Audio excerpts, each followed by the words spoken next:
Welcome back. Our next presenter will be Michael Winslow. And Michael is a seasoned international keynote speaker, an engineering leader, and an author. I'm sorry. He has played key roles in companies such as Aramark, Ortho-McNeil, Oracle, and Xfinity Mobile. He enjoys using his platform to uplift engineers and create powerfully diverse teams in technology. Today, Michael's going to be talking to us about the Dennis Botman story, a tale of next level ChatOps. Welcome, Michael. Good afternoon, everyone. Happy Juneteenth to everyone out there. My name is Michael Winslow, and today I'm happy to talk to you about a chatbot that we created called Dennis Botman. So this is going to be the Dennis Botman story, a tale of next level ChatOps. But before I get into the main part of the story, I'd like to connect with you a little bit to tell you a little bit about myself to let you understand who I am as a person, who I am as a professional, and what my presentation style is like. So you'll really understand a few of the techniques that I use here in the presentation. So my mini talk within the talk is going to talk about these three things. Number one, my brother and I were raised around approximately 20 huskies early in life. Number two, I love to make analogies and create lessons based on hip hop and R&B. I love to use the quotes. I think there's a bunch of amazing content out there that we don't really use, but teach great lessons. And the third thing I'm going to talk about is my passion here at Comcast and the employee resource group or technology resource group that we have internally called the Bengineers, the Black Engineers. I want to stay in touch, so at any time throughout this presentation or afterwards, please feel free to reach out to me at Michael S. Winslow, and that's at LinkedIn or at Twitter. So let me switch the view here, make the slides larger, and get into the mini talk that I have before the talk here. So this is me as a baby being raised around huskies. And the reason why my brother and I were raised around huskies like this was primarily because my father, who was a black man in New Jersey, would regularly drive up to New England to compete in racing huskies. So we had huskies outside in the kennel, but they would surely come in every day. It was an amazing thing to experience. I'm not sure, now that I'm an adult, I'm not exactly sure how much our neighbors loved the fact that we raised huskies there. They could be quite loud. But it was an amazing part of my life. I love dogs because of it. And this was me and my brother Sean, and that's Bobo and Aso right there. The second bullet point that I had on there was about using hip hop and R&B as analogies to different concepts. And so in this, you can see a very, very popular leadership book called Radical Candor, where they talk about your measure of being able to be effective with communicating with people is based on how much you care personally about them, intersection with how much you're willing to challenge them directly or quote unquote be honest with them. And if you care deeply about someone and you're willing to challenge them, that's called radical candor. That's the point of the book that they're trying to get to. But one point that I had saw that I love how it's worded, ruinous empathy. And that's when you care a lot about somebody, but you care so much, or you're not willing to challenge them directly. You're not willing to be honest with them because you don't want to hurt their feelings. Okay? And I remember the first time I saw this, my mind immediately thought of some lyrics from Drake and Rihanna in the song Take Care. You love your friends, but somebody should have told you something. All right? And that is ruinous empathy. And my mind is always working like this, where there's so many great examples in hip hop and R&B and movies, quite honestly, of, quotable things that we stay away from in talks. But there's a treasure to be mined there, and I do it all the time in my talks, and you're gonna see it later. So the third thing I want to talk about is something near and dear to my heart, which is the Bengineers at Comcast.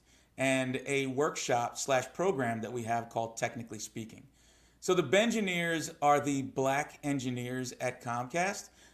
There is Ben at Comcast, which is the Black Employee Network. And as we grew as a technology company at Comcast, we realized that there needed to be a space carved out to create an optimal environment for black engineers at Comcast, for our careers, for the pipeline, for overall getting noticed. And one of those ways that we wanted to make sure that our black technologists were noticed inside and outside of the company was the program we created called Technically Speaking. What Technically Speaking does is we conduct workshops on how to create slides and talk about complex topics to a broad audience. So important for you to be able to advance in your career and basically bring teams together with a common understanding. This benefits anybody, but we started this program. It was born from the Bengineers and has since grown to basically produce hundreds of speakers at Comcast of all races and backgrounds and ethnicities. And here you see on the left, Otelia giving her first technical talk at an internal DevOps conference. And if you look really closely in the background, you can see Gene Kim, the DevOps icon, is right there in the audience and enjoying Otelia's talk. And right next to Gene is Nathan Harvey, who actually has some ties with this conference. He's down in the DC area. He's an awesome DevOps advocate working over at Google. And then you can see other examples. The founder of the Bengineers, Moomin Ransom, you can see him in the center doing his first external talk at the O'Reilly Strata conference a couple of years ago when we were still in person. And one of our most shining, I almost don't even want to speak the wrong way about Quincy on the right. Quincy is basically a seasoned technical speaker now, and he was one of the first people to come into Bengineers and one of the first people to really latch on to the Technically Speaking workshop and take every advantage of speaking in front of technical audiences.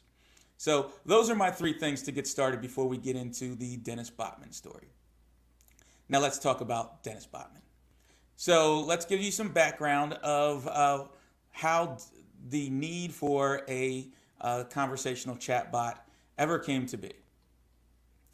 We work in our group on something called DNS. So what is DNS? DNS is a domain name system, and it's technically considered to be the phone book of the internet. All right, so as an example, when you go to Xfinity.com, what you're really dialing up is an IP address called 96.114.21.40. Now, there's a lot of extra complexity there around that, but that's basically what DNS is. Okay, now Comcast has one of the largest DNS footprints in the world. And so we have hundreds of teams that maintain millions of DNS entries through our system. All right, so why does a company need to be that big and do this? Well, just as a small example, if you can imagine going to a hotel that has 500 rooms in it that provides Wi-Fi access in there, there probably are hundreds of Wi-Fi routers in there, all that have IP addresses similar to the one that you see right there, all provided by Comcast. All right. Now, each one of those has to be addressable in some way that makes sense to a human. You can't just say, hey, go to router 96.115.6.42 and know that that's on the 15th floor on the west wing. So in order to be able to give names to these, we have a system that immediately ties names, what's called FQDNs or DNS addresses, to those IP addresses. Okay, and because we have so many of them, we created our own internal software to maintain DNS, okay, and that was called Vinyl DNS. All right, so that being said, what is Vinyl DNS? All right, and it's called Vinyl DNS because it's got a record as a symbol, and we maintain DNS records. So there's the analogy there. But DNS is Vinyl DNS is a DNS management system. All right, it simplifies DNS administration. Okay, so that example that I gave you of hundreds of Wi-Fi routers, imagine how complex that could be if you didn't have some sort of system that could really allow you to administer all of those from one place. And that was just one hotel that we're speaking about. All right. It is widely used throughout Comcast. Like we said, hundreds of teams use this for a multitude of different reasons. Okay. At a certain point, I believe in 2018, we open sourced our system to the public. All right. So you could actually go to vinyldns.io and download a copy. Now, there's a very kind of specific need to use a vinyl DNS system like this. So you could certainly go and check it out, but it may be something that you don't necessarily need at this point. All right. Now we get into really getting into the reason why Dennis Botman came to be. Using this tool does require guidance. It can't be just picked up and understood on day one. So how do we guide our users? All of these hundreds of groups that we're maintaining, how do we guide them? Well, we certainly created a lot of documentation. All right. And so at any point, if someone gets stuck, we have a lot of documentation that can help them get through it. We've created very, very detailed FAQs along the way as they came up. And we also internally created a Slack channel for real-time support for any Comcasters or contractors that need to come in and get help from us, the people who created the application. They can come in, and we get a lot of traffic, a lot of questions on that board. All right. So let's talk about those FAQs and the documentation that we created for our users. So we created all this phenomenal documentation. And because we created this documentation, the users are just going to read it, right? They're not even going to come to us with questions. They're just going to go to our documentation. Well, no, that's not really how it works, right? What do we know? We know generally people just don't read the documentation. There's a whole acronym, RTFM, that you can look up that is a snarky way of telling users, go read the manual, But honestly, I don't agree with that particular mindset. Yes, they could read the manual, but vinyl DNS is not the center of most of our people's universe. All right. They need to create DNS entries, but their real job is maintaining hotels. Their real job is maintaining ATM machines. Their main job is not being users of vinyl DNS. So I don't necessarily agree with that snarky response of read the documentation. So what we would often find ourselves doing in the Slack channel is our customers would come to us, our engineering clients would come to us, ask us a question that we know is in our documentation because we wrote it or we were very familiar with it. So we wind up searching our own documentation for them and sending them links. So this is kind of what it looks like. We started noticing this pattern in our, people would come in with a question and we would go look up the URL for it, copy it, and paste it in for them. All right. Engineers, and we won't get into the dollar amount here, but engineers that get paid good money, we're spending at least around 30% of our time searching FAQs and sending information back to the users. That in the DevOps and SRE world is called toil. So what is toil? Toil is repetitive, predictable, constant stream of tasks related to maintaining a service. And that is everything that I just described to you. It's this idea of, I just wish that there was a way that these people would go to the documentation first and not us. All right. So like I said, this is engineering time being spent. So as engineers, we thought, how can we automate this? How can we automate ourselves out of this job that we don't want to do so that we can make room for more cool things to work on? And now that meant it was Dennis Botman time. We were going to create this Slack bot that was going to take over our jobs in the Slack channel and service our customers. All right. So the first thing when we came together that we realized and we learned along the way is that we had to overcome inertia. All right, and I'll explain what I mean here. Now, inertia is a tendency to do nothing or to remain unchanged. Okay, so our current state was that we were helping our customers manually to get to the information that they need, right? And by the way, here's an example of when I start using quotes from hip hop. So, where did we start here? How do we get people to start using this bot that we have? All right. Sorry, how do we get started in creating a bot?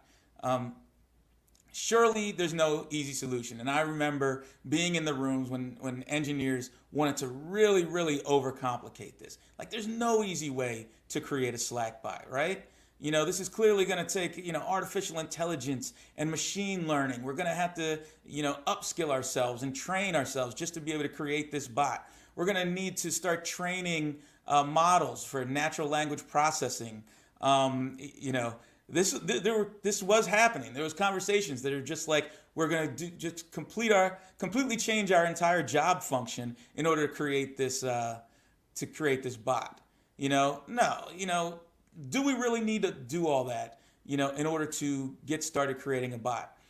Several of us didn't believe that we needed to.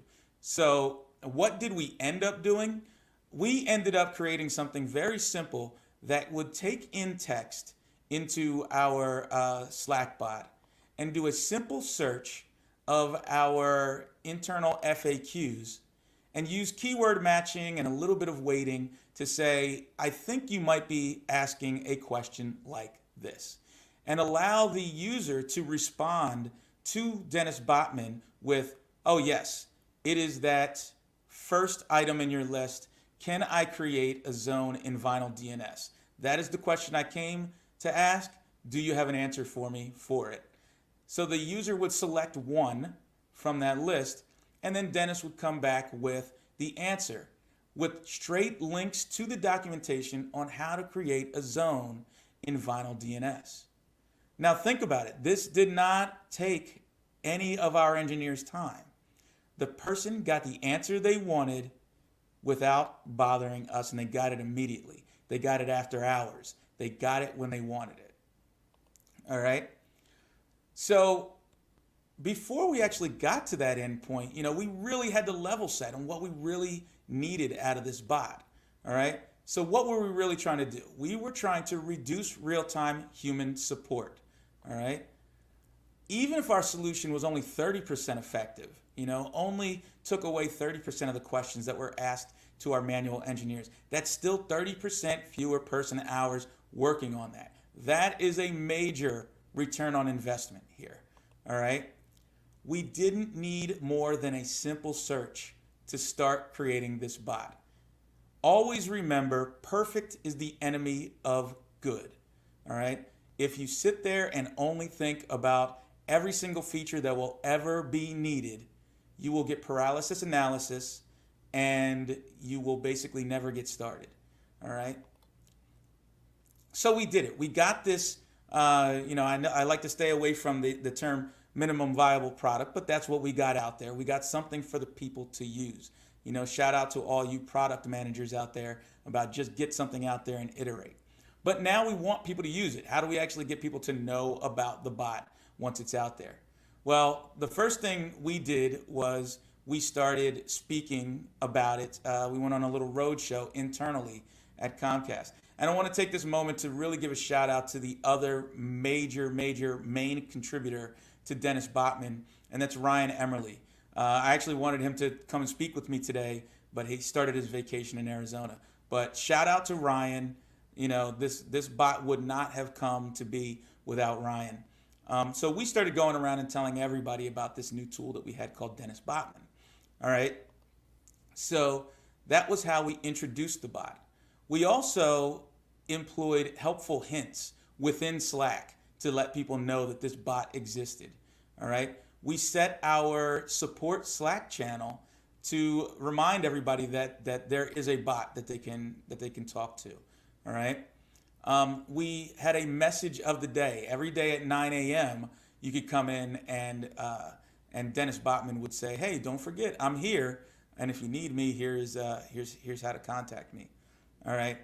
And then we added when we get a new user to the Slack channel, they get a Slack message to them personally, welcoming them and also reminding them that Dennis Botman exists and they can use it for some of their asks.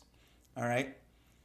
So that helped get a few people to know it, but it's not that simple to really, really gain usage of your product. You really have to come several times to do it. So how else could we promote the bot? We found ways to get people like when they first come to the channel, but what do we do to really, really promote it?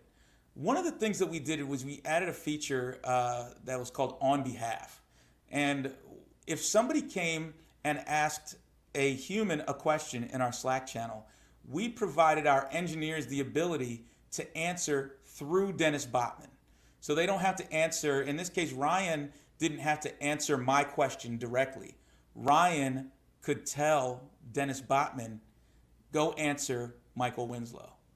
And then that started the conversation up with Dennis Botman. And that allows a couple of things. Number one, it immediately takes it off the plate of Ryan. And number two, it reminds me, Michael Winslow, that maybe I could have went directly to Dennis Botman instead of going to Ryan in the first place. All right. And then the other huge thing that we created, and we'll see in the numbers later, was we allowed people to have private conversations with the bot. This was so huge. So, you had people that would come to our channel, but maybe they were too embarrassed about the question that they wanted to ask the bot. Maybe they didn't want this very public conversation with a machine, being so that everybody could see it. So we allow people to spark up private conversations with the Slack bot and ask all the same questions. And so we had to monitor that, but we realized through monitoring that this was a huge, huge addition to get people to use the bot to answer their questions. All right. So we also talked to product managers and stakeholders about, this was a side project for us pretty much. So we didn't have dedicated product managers or stakeholders, but we knew we had the expertise at Comcast. So we went to them and we said, here's our product. If this was your product, how could you get more people using it? And we came up with this idea, this thought that one of our product managers knew happened on Vinyl DNS, which was pretty amazing, called the ping after ticket. All right. The ping after ticket is this. It is when a team uses a ticket system like Jira, and you're supposed to, if you need help from that team, you go to their Jira board and you put in a ticket. All right. Now, one of these groups was closely related to DNS that had a Jira board. People would go to their Jira board and say, hey, I need help with this. Now, their service level agreement, their time to get back to people was 24 hours. They said, we'll get back to you within 24 hours. So what people would end up doing was they would go create this ticket and then come directly to our Slack channel and say, who can help me with this ticket? Now, a couple of things are wrong with that. Number one, the team says it could take up to 24 hours and you should respect that. And number two, it's not our engineers' jobs. Just because we're related with DNS does not mean that we can handle every DNS entry. And so this was taking time from our engineers to be able to respond to these questions. So we created this thing called unsolicited responses. We could tell when somebody was pasting a ticket from this other team's Jira board into our Slack channel. And instead of having any interaction with our individual engineers, we would automatically respond with, they'll be ready in 24 hours or up to 24 hours. That completely removed human interaction from that. So you're talking about not a reduction in work in situations like this, an elimination in work. All right. So what are other ways? We wanted to keep our developers who are contributing to the bot happy and engaged. So we started saying, hey, we created a whole Easter egg section. And this is one of my favorite Easter eggs that I put in there. I actually put in the Konami code into the bot. So for anybody out there who knows the Konami code, feel free to say it with me. If you typed in up, down, left, right, BA, and then hit enter, you would unlock the Contra code, the Konami code from way back in the late 80s, early 90s. And you'd see a nice little animated GIF of Contra come up. I had a great time putting that in there. There's probably about 4 or 5 other Easter eggs in there as well. Okay. The bot is also great for new and young team members to really get involved early. Vinyl DNS was a pretty complicated, piece of code to get into, but the bot was not. So it allowed some of our engineers that were new to the team to immediately make an impact while they were getting up to speed on the Vinyl DNS code. All right. And then we also inner sourced the project. Now, this was a way to allow others to contribute to the bot and also fork and create branches so that they can create versions of the bot for whatever system that they were trying to support. So these were all ways that we could continue to get people to use this bot of ours. All right. So let's go by the numbers. We want to make sure that what we do is impactful. So we started measuring. All right. And so remember, our goal in all of this was to help our users get their answers more quickly. All right. Possibly by eliminating us as middle people. All right. Now, if only a few people were helped by the bot, then that's time saved, right? So it's worth it. But we wanted to see just how much of an impact we were having. So in a 30-day chunk earlier in the year, we measured out, a 90-day chunk earlier in the year, we measured out how people were interacting with our bot. All right, and here's what we found. During that time, in our Slack channel, there were 711 total interactions. All right, and so that includes people who actually reached out to us as humans and we had to take care of it, and people who utilized the bot. And so what we found was 347 total interactions with the bot, and of those, 260 of them were direct messages. So the majority of the interaction with the bot were direct messages, people self-serving to find out information that they needed. All right. 7 of them were unsolicited. That means that people were asking about the tickets and getting automatic responses saying, come back in 24 hours or check with that team in 24 hours. And 51% of the interactions were still human-based. That was our engineers still working on it. But that meant 49% of the interactions during that 90-day period were offloaded to our Slack bot. That's amazing. And I'm so glad we actually ended up measuring this. All right. So what did we learn out of all this? All right. Start small and evolve. We went over that earlier. Perfect is the enemy of good. In some cases, they say perfect is the enemy of done, meaning you'll never actually get anything done if you're trying to be perfect. We started with a very easy idea of we have robust documentation and we don't have all the people going to our documentation. How do we fix that problem? We create easy text searches for people to get routed to our documentation. Started small, added new features later. Automation actually changes people's behavior. And if we use as an example that idea of the ticket system where people were going and creating tickets and then immediately coming to our Slack channel to get action on those tickets. In the beginning, we found that people were getting dinged on this a lot. They were constantly getting these automatic unsolicited replies from the bot saying, hey, don't come here and ask for help on that ticket. You know, there's another team that's in charge and they will get back to you shortly. What we found is those interactions started getting smaller and smaller and smaller, which meant our users were learning, don't come to this channel for those tickets, which is amazing to see that behavior is changing because of this bot. And people are becoming more intelligent on how to interact with these systems, with these teams, based off the bot giving them automatic responses.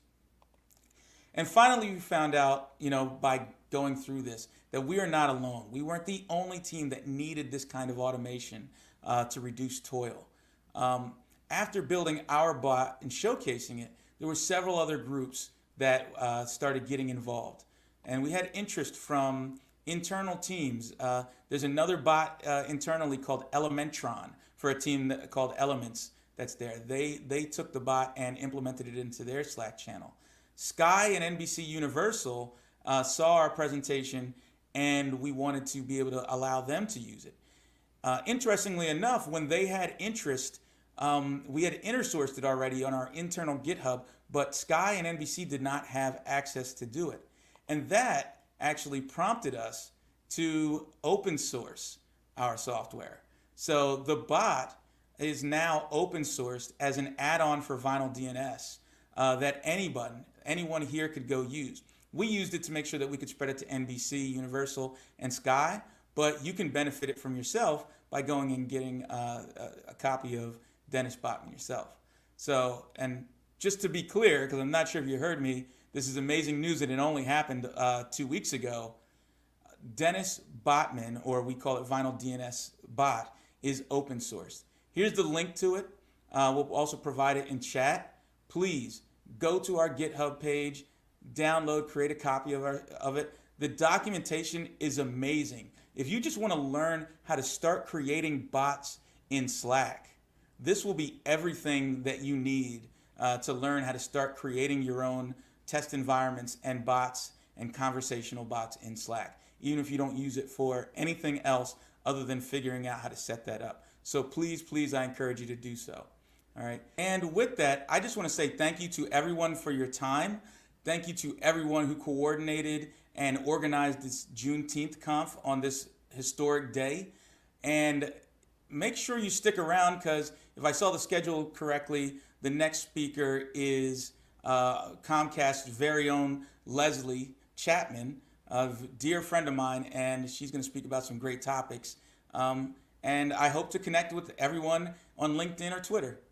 Take care, everyone. Bye. Wow, that was awesome. Awesome information. Thank you so much, Michael. And I don't know if you all were able to jot down that link that he provided, but we will be posting that in chat so that you can. And again, mind-blowing stuff. Dennis Botman. I absolutely love it. Okay, stay tuned for us, and we will be back shortly. And as Michael said, we will be hearing once again from Leslie. So just stay with us, and we'll be back shortly.